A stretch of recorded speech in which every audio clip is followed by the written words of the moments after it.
Hello, friends. Craig Ballard, Locked On Blue Jays. Your Toronto Blue Jays head into Pittsburgh to continue this road trip. Losers of 5 games in a row. That ain't great. Have been passed by the Boston Red Sox in the standings. That ain't great. What on earth does this crew need to do to get back in the win column? We're going to deep dive that and more on today's episode of Locked On Blue Jays. You are Locked On Blue Jays, your daily Toronto Blue Jays podcast. Part of the Locked On Podcast Network, your team every day. I am Craig Ballard. I am Locked On Blue Jays. I am thankful you're spending part of your day talking Toronto Blue Jay baseball with me. To those of you making Locked On Blue Jays your first podcast listen every day, certainly want to thank you for that. And for those of you out there putting the Locked On Blue Jay podcast in your friends' hands, your family members' hands, you have a coworker that you know is a Blue Jay fan and you're helping spread the word. I see that and I much appreciate it. To some of our new YouTube subscribers, again, if I'm not getting the name right, just spell it out phonetically for me in the comments, please and thank you, because I want to give you your proper respect here. Jivahi or Javahi, I do see you. Matt Dory, welcome as well. And to people like Alan Warnock, Steve Sanquist, Jason Chung, constantly commenting in there as well, much appreciated. I see you in there, and I thank you for that. Toronto Blue Jays head into Pittsburgh for a weekend series. Initially, when you looked at this on the schedule, you'd think if the Blue Jays just showed up for these 3 games on time, it would be at least 2 out of 3 for the Toronto Blue Jays in this series. But man, the 2023 Pittsburgh Pirates are off to a massive start. They sort of do limp into this series with the Blue Jays because they just got taken care of by the Tampa Bay Rays. But if we're being open and honest, right, who isn't being taken care of by the Tampa Bay Rays? Yeah, well, the Blue Jays did win the series against the Rays. That is true. But for the most part, we know the 2023 Tampa Bay Rays have just been absolutely unbelievable. The Pirates come into this game 9-4 at PNC Park, their home ballpark. Gorgeous, gorgeous, gorgeous ballpark. Would love to be there. Would love to go there one day. It just everything you see and hear about it, you can see it. It's going to be a 2 thumbs up experience.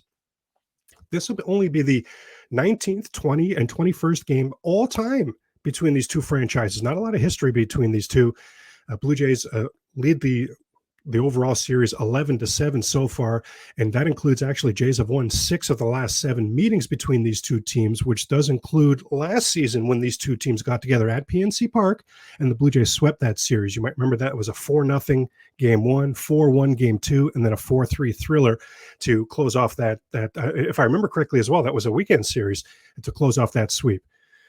That 4-0 game, you might remember it. It was Alek Manoah went into the 8th inning. He was brilliant. I mean, what a nice memory, right? Because we've seen 2023 Alek Manoah completely unrecognizable. Well, this was a series in early September last season, and Manoah was awesome in that first game. The crazy thing is the best Pirate hitter that day was now Toronto Blue Jay Tyler Heineman. He went 2 for 3 with a double against Manoah. Bo Bichette and Santiago Espinal each had 2 RBIs in that game. Bo's, it was from a 2-run home run. I believe that was in the 9th inning to make a 2-0 game really, really out of reach at 4-0. So the Jays took that first game, if you recall. The middle game, Bo had the big hit in that middle game also in that 4-2 Blue Jay victory. And then you may remember the game that completed the sweep. Blue Jays up 4-3 in the 9th. Pirates get 2nd and 3rd with nobody out against Jordan Romano. Holy moly. And then Jordan Romano goes swing and a miss for strike 3, 1 out, swing and a miss for strike 3, 2 out, swing and a miss for strike 3, 3 out, jam done. Blue Jays complete the sweep. It was pretty cool. The Pirates are getting Miguel Andujar back now, so a team that's playing good baseball, a team that's really just surprising a lot of people. Everydayers, we've talked about this a few times here. Everydayers will remember that we've talked about Pittsburgh for various different reasons on various different subjects over our time together on Locked On Blue Jays, and definitely thought they would be a team that could be competitive and that had their arrow pointed upwards.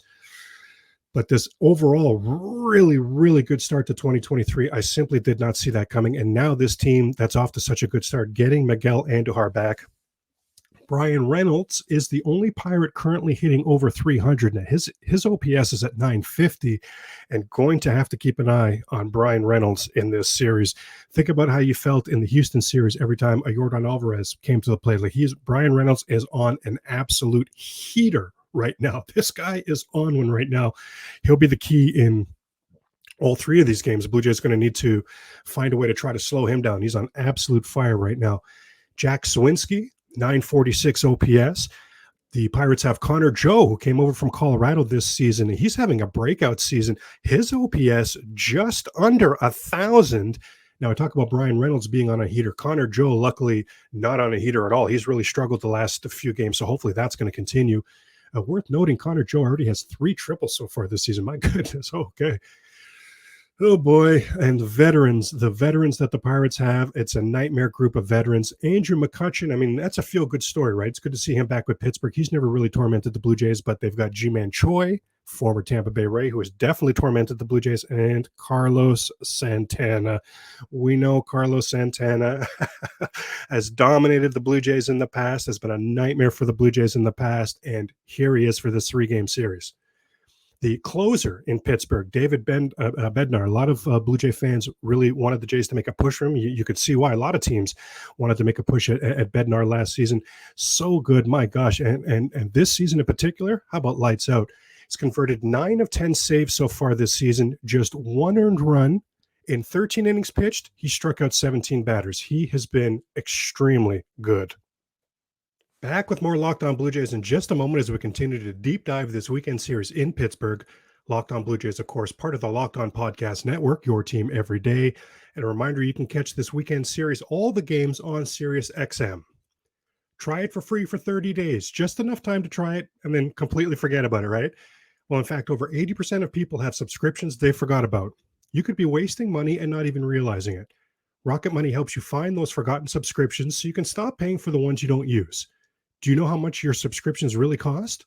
Most people think they spend about $80 a month on subscriptions, but the actual total closer to $200. If you don't know exactly how much you're spending each month, you need Rocket Money. Rising prices stressing you out? If you're looking for ways to cut costs, then you need Rocket Money. Rocket Money is a personal finance app that helps you cancel your unwanted subscriptions, monitors your spending, and helps you lower your bills all in one place. Over 80% of people have subscriptions they forgot about, and the chances are you're one of them.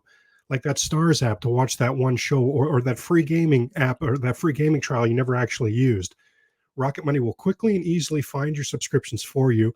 And for any you don't want anymore, you just hit cancel, and Rocket Money will cancel that for you. Yeah, that easy. Rocket Money also helps you manage your finances all in one place. It automatically categorizes your expenses so you can easily track your budget in real time, and it also alerts you if anything looks off. Over 3 million people have used Rocket Money to save money, and it's saving the average person about $720 per year. Cha-ching. So stop throwing away money, cancel unwanted subscriptions, and manage your expenses the easy way by going to rocketmoney.com/lockedon. Craig Ballard, Locked On Blue Jays. Let's get into game 1. This is, of course, tonight's game. Chris Bassitt versus Rich Hill, a couple veterans opposing each other. Now, Chris Bassitt, really bad luck in his in the first inning of his last start. Saw that would lead to a grand slam. I mean, I know it was bad luck. Yes, he had that. It should have been 3 up, 3 down. If you remember, he had strike 3 as clear as day. Just a horrendous frame job by Alejandro Kirk that really cost him. That really cost Bassitt, I think, that strike 3. It was a beautiful pitch on the inside corner for strike 3 that Kirk just inexplicably jerked to the middle as if it was right down the middle. So the home plate umpire didn't appreciate that. You saw Caleb Joseph on the broadcast break that down really well. Just a terrible job there by Alejandro Kirk. Really cost Bassitt. But I mean, it is true, some walks and hits and then a grand slam after that. So not all bad. He brought some of that on himself, certainly. But anyway, overall, Bassitt, we've seen him be, significantly better lately. Not giving up a lot of hits at all, but certainly true to mention, far too many walks. That's going to be the key for him, not just tonight, but going forward. Significantly too many free passes. Now, for Bassitt, even though he's a veteran, been around a long time, this is just his 3rd ever start at PNC Park in Pittsburgh. His previous 2 starts, glass half full, they were both good. Now, he has dominated a lot of these Pirate hitters in the past. Probably will not surprise you that the one exception is Blue Jay killer Carlos Santana. Carlos Santana, 3 for 9 with a pair of home runs lifetime against Chris Bassitt. Now, overall, Bassitt's sinker has been one of his better pitches. It's been good. The sweeper, his new sweeper, has been good. His other pitches have been really, no pun intended, have been really hit or miss. And what I'm really talking about is with the location. It's one thing to be, Chris Bassitt and have such an impressive repertoire. Pretty much any pitch that ails you, he throws it. But if you're not throwing it where you want to throw it from a location standpoint, it's not going to be effective. or it certainly it doesn't have a chance to be nearly as effective as what your strategy is. Rich Hill, 43-year-old Rich Hill, Pittsburgh. He's a Pittsburgh Pirate this season. This is his 12th Major League Baseball team. Hey, Rich Hill, what about Canada? What about the Toronto Blue Jays? How come never us? But okay. His career ERA at PNC Park, 4.60, so not great. That's the glass half full. The glass half empty was the Blue Jays, 4-4 against lefties. You know what? I actually would say that's a glass half full when you consider how bad the Blue Jays were. They were the worst team in baseball last season, inexplicably against lefties. But the glass half empty is certainly the type of pitcher that Rich Hill is. This is a soft tossing lefty who throws a lot of off-speed pitches. What could go wrong, right? That's very typically the exact pitcher that the Toronto Blue Jays, traditionally struggle against. So we'll have to keep an eye on that tonight. In their career versus Rich Hill, Bo just 1 for 4, Vlad just 1 for 6, Chapman just 1 for 6, Kevin Kiermaier 0 for 9. Well, so I certainly think this will be one of those games where we'll probably see Espinal at second base, maybe Whit Merrifield in the outfield, Varsho over to center field. I would certainly not surprise me at all to see Kevin Kiermaier not in the lineup today. One lefty that surprisingly I think should be in the lineup today, and this is not for the faint of heart, but hear me out here, Brandon Belt. Brandon Belt in his career against Rich Hill, 6 for 15, a pair of doubles, a home run, and throw 3 walks into the mix. I know everydayers will attest. Every time we go into a series, I'm looking at the pitching matchups. I'm looking at the ballpark factor. I'm looking at so many different things, trying to see, what's something to sink my teeth into here, something I can be hopeful of that's going to get Brandon Belt going. Because on the surface, having a veteran bat like him, having a veteran leader like him in this clubhouse, but having that left-handed bat to be the DH, to spell Vlad at first base every now and then as well. I mean, on paper, Brandon Belt should be a great fit with the Toronto Blue Jays. Open and honest conversation, we know it simply hasn't happened yet. Craig Ballard, Locked On Blue Jays, part of the Locked On Podcast Network, your team every day. Let's get into Saturday's tilt. Jose Barrios versus Jonathan Oviedo. 186th start of the career for Jose Barrios. Would you believe? His first start ever at PNC Park. Blue Jays 0-4 in Barrios starts this season away from Rogers Center. 2-0 in his 2 starts at Rogers Center, but 0-4 in his road starts. Barrios, we've been praising him. He had not been allowing home runs like he has in the past, but last time out, he did give up a couple. He has not been allowing hits like we've seen from him in the past, getting himself in trouble with just missing his spots, especially with the fastball left, right, and center. Very hittable pitches, getting in a lot of trouble inning after inning. Those 1-run innings becoming crooked numbers, 3, 4, 5-run innings. Hadn't been doing that as much, but last time out, 11 hits allowed. Does not have a lot of experience versus these Pittsburgh batters, but stop me if you've heard this. Carlos Santana has been a problem. Of course he has. Carlos Santana in his career has 8 hits and 9 walks versus Jose Barrios. Oviedo, 33rd start of his young career. He's been much better at home than away, so that's a glass half empty right there for the Blue Jays. Did face the Blue Jays last season. He was the pitcher in that 4-0 Blue Jay win. Went just 3 innings, but the Blue Jays all told went just 1 for 9 against them.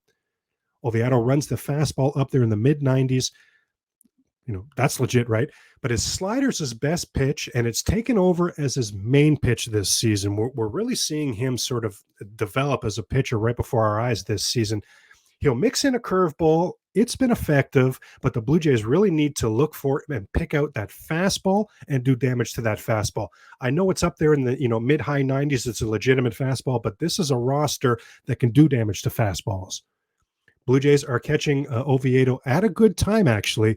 His last 2 starts, he's been absolutely rocked. He was, ironically, the 2 starts before that, so 3 and 4 starts ago, were outstanding for him. Probably his 2 best starts of his career. But something has happened the last 2 days. In the last 2 games, he's been absolutely rocked. His last 2 games in total, just 7 2/3 innings pitched, 11 runs on 15 hits. 11 runs on 15 hits and 7 2/3? Yikes. Just 5 strikeouts in there versus 4 walks. So he's getting hit a ton. He's not striking out batters, and he's walking batters. Come on, glass half full, Blue Jays. Come on, have to make hay against this guy on Saturday.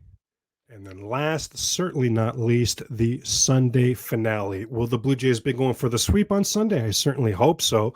Have to hope worst case scenario is they're looking to split this series at least, right? Of course, I have to hope that at least that's the case. It's going to be Yusei Kikuchi versus Roansy Contreras. Kikuchi was on fire, but the last time out got rocked. It added a little bit more than a full run to his ERA the last time out. Boston absolutely rocked him. Was the first time this season that the Blue Jays have lost with Kikuchi on the mound. Now, even when he was getting results this season, we would have to acknowledge he's been hit very hard all season long. The fastball location, would we say it's been better? It's been better, but he's still missing his spots with his fastball significantly too often. His calling card, his reason for success this season has been that new and improved, that curved sliderous pitch that he's throwing now. It's been very effective, but for it to be, the be all and end all, it needs to be set up by the good fastball location. There are a few starts where we saw Kikuchi living on the edges with his fastball. Yes, please. He can be very effective in that scenario. He can be not just, your number 5 starter in that scenario. He can be downright good in that scenario. The problem is it's just not on display nearly enough. This will be the third time ever pitching at PNC Park for Kikuchi. He's been rocked his previous times there. 5 runs, 12 hits, and just 6 1/3 innings pitched. 5 runs, 12 hits, 6 1/3. Yikes. Andrew McCutchen is the only Pirate who has ever homered off of Kikuchi, so hopefully that's a good thing. Pittsburgh's been very good against lefties so far this season. They're 6-3, so they won 6 of the 9 games they've played against lefties. Again, we know, overall, Pittsburgh's having such a good season. Not that much of a surprise, I guess, but still, 6-3 versus lefties, that's legit. 23-year-old Roansy Contreras on the mound for Pittsburgh. The Pirates 4-2 in his start so far this season. He did pitch against the Blue Jays last season and was very effective. Blue Jays went just 2 for 12. Both hits were just cheesy singles.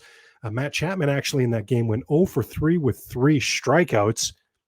I mean, 2023 Matt Chapman, different animal, right? So hopefully that he's still going to have a chance there. But if we go on what we've seen, oh boy, patience is going to be the key in this Sunday game against Contreras, as he will walk you. He will walk you. If you don't expand your strike zone, if you don't play his little reindeer games and you force him to come into the strike zone, he is hittable. He will walk you. Now, the patience, absolutely not. He does pitch well at home. I will say that for him. He pitches significantly better at home than on the road. Now, ironically, the catcher that he's had the most success with is now a Toronto Blue Jay, Tyler Heineman. So hopefully that's going to be a cause for concern for him in this game. One thing to definitely mention, this is the Sunday game. So this is a 1:35 p.m. Eastern first pitch. This is a day game. Worth mentioning, Contreras has been significantly better. He's done his best work by far in day games. So I'm going to have to keep an eye on that for the Toronto Blue Jays. Contreras, his slider and his curve have both been excellent. He's got a mid-90s fastball, but it's been hit hard. And again, same ideas we've seen with other pitchers in this series for the Blue Jays. Even though the fastballs run up there in the mid-90s, that's good, that's legit. But this is a Toronto Blue Jay roster that can do damage, that can deal with fastballs. Not so much with the off-speed stuff. So really going to be need to minding their P's and Q's on Sunday, picking out that fastball and doing damage with it. The last time out for Contreras, Harold Ramirez from the Tampa Bay Rays hit a home run. He took a Contreras slider. Here I am bragging on a slider, but he did take a slider for a home run. Now, the thing is, all season long, that's the only home run that Contreras has allowed. So Blue Jays are going to have their work cut out for it. They're in tough on Sunday, but again, the key is going to be pick out that fastball and do damage to Contreras' heater. More deep diving of this Blue Jays Pirates weekend series in a moment. And remember, you can always catch the Blue Jays games on SiriusXM. As per usual, I want to mention that Locked On Blue Jays is part of it's your daily Toronto Blue Jay podcast, yes, and part of the Locked On Podcast Network. That's your team every day. This episode brought to you by BetterHelp. Give online therapy a try at betterhelp.com/lockedonmlb and get on your way to being your best self. How much time do you spend on yourself in a given week versus how much time do you spend on other people, and how do you balance the two? It's so easy to get caught up in what everyone else needs and never take a moment to think about what you need from yourself. But when we spend all our time giving, it can leave us feeling stretched thin and burnt out. Well, therapy gives you the tools to find more balance in your life so you can keep supporting others without leaving yourself behind. It's helpful for learning positive coping skills and how to set boundaries. It empowers you to be the best version of yourself and is not just for those who have experienced trauma. If you're thinking of starting therapy, give BetterHelp a try. It's entirely online, designed to be convenient, flexible, and suited to your schedule. Just fill out a brief questionnaire and get matched with a licensed therapist and switch therapists anytime for no additional charge. Find more balance with BetterHelp. Visit betterhelp.com/lockedonmlb today for 10% off of your first month. That's BetterHelp, HELP.com/lockedonmlb. And finally, as we wrap up this Friday's edition of Locked On Blue Jay podcast, let's deep dive some number 33s in Toronto Blue Jay franchise history as the Blue Jays will play their 33rd game of the season. Shout out to Larry Bird, my favorite number 33 ever. But in the baseball realm, 33 is the Toronto Blue Jay team record for most intentional walks given to one batter in a season. That was John Olerud back in 1993. 33 times he was intentionally walked. Wow. You remember Olerud was the O in the Whamco. So you had White, Alomar, Molitor, Carter, and Olerud. So that was the studs right at the top of the lineup. So I guess you can sort of understand why he would get so many intentional walks to get to that weaker part of the Blue Jay lineup. Heck, even Jose Bautista, when he was hitting everything out of the ballpark in 2010 and 2011 for the Blue Jays, even those two seasons combined had 26 intentional walks. So John Olerud, that was 33 intentional walks one season. That might be a Blue Jay record that's here to stay. Now, I want to talk about the most important player that wore number 33 in Toronto Blue Jay franchise history. That's Ed Sprague. Ed Sprague hit what I consider to be the most important World Series home run in Toronto Blue Jay franchise history. Yes, I am aware of Game 6, 1993, Joe Carter, the World Series clinching home run. I am aware of that, but hear me out here, because what I always wonder, are the Blue Jays the 1993 World Champions if they're not first the 1992 World Champions? And there's no possible way that they win the World Series in 1992 without Ed Sprague's Game 2 heroics. Let's talk about this. Blue Jays down in the series, 1-0. In the game itself, in Game 2, they're down 4-2, headed into the 8th inning. Now, what's at stake here? If the Blue Jays lose this game and go down 2-0, you talk about backs up against the wall. Traditionally speaking, when you go down 2-0 in the World Series, that is jam done. I think there's only been, 8 times in World Series history, the 100-plus years of the World Series, where a team has been down 2-0 and has come back to win the World Series. And the vast majority of those took place, prior to the 1970s. The only one I can think of that's even recent, and recent is hardly accurate, is it, was that 1996 New York Yankee team. So, if you're down 2-0 in the World Series, you are up against it. And that's what the Blue Jays were staring right in the face. Down 4-2, headed to the 8th. A Dave Winfield RBI single makes it 4-3 and puts Blue Jays at first and third with one out for the aforementioned John Olerud. Now, would you believe that Braves lefty Mike Stanton would get Olerud to pop up? Then Atlanta, now 2 outs in the 8th, tying run at third, would bring in their closer, Jeff Reardon, to get a 4-out save, and he would strike out Kelly Gruber to end that threat, to end the 8th inning. We head to the bottom of the 8th inning, where Dwayne Ward would get the Braves 1-2-3. Now we head to the top of the 9th. 4-3 Braves. Again, Toronto Blue Jays looking at an, historically speaking, insurmountable 2-0 deficit right in the face. Remember, they lost Game 1 3-1 on the Damon Berryhill 3-run home run. Pat Borders would line out to open the top of the 9th, one down, but then Derek Bell with one of the great at-bats in Blue Jay history, one of the underrated, I'll say, at-bats in Toronto Blue Jay history. That count was 2-2 for the longest time, and eventually full, and eventually he would draw a walk. He just spoiled pitch after pitch after pitch, finally earned that walk. Fantastic at-bat. Here comes Ed Sprague.